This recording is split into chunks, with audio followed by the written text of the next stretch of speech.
so you needed a space to conduct the activities of Promote Ukraine. So can you maybe just walk me through a few of the activities that Promote Ukraine does?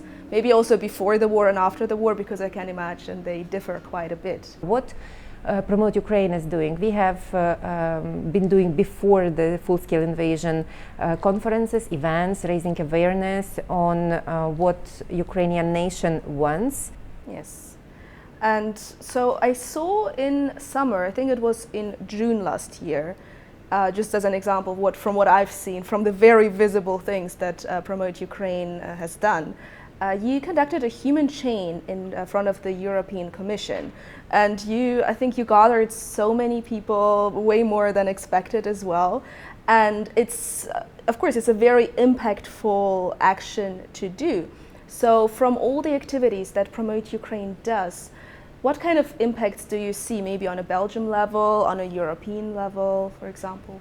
Indeed, we conducted a human chain around the Parliament building. We gathered more than 1,000 people, not only Ukrainians, but also Europeans who wanted to see Ukraine in the EU as a member of the EU. And this happened 2 days before the announcement that Ukraine is accepted as a candidate member in the EU. We have conducted such human chain also near the NATO, and this is the thing that is important, because at times like this we are also all over the media, and when we are all over the media, then it's not only decision makers that hear us, it's also the citizens, Belgian citizens, but also European citizens, expats, internationals, and people who actually put pressure on the politicians to follow their will, or to follow their way or their expectations. We, till now, have conducted more than 80 demonstrations in Brussels. Some of them gathered more than 5,000 people, 1,000 people, 8,000 people, so different amounts or different numbers of people. Not only Ukrainians, but as I said previously, also Europeans and internationals.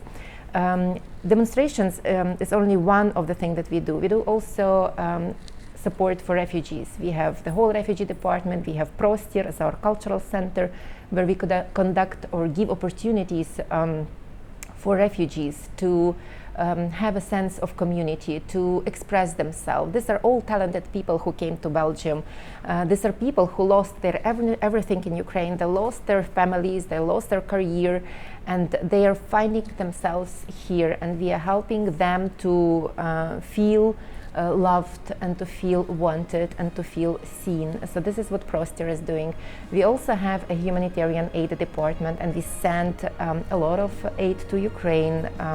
We collected more than 300,000 euro last year, and we sent all those aid to the front line, the bulletproof vests, helmets, cars, medical kits, many important and really needed things in Ukraine.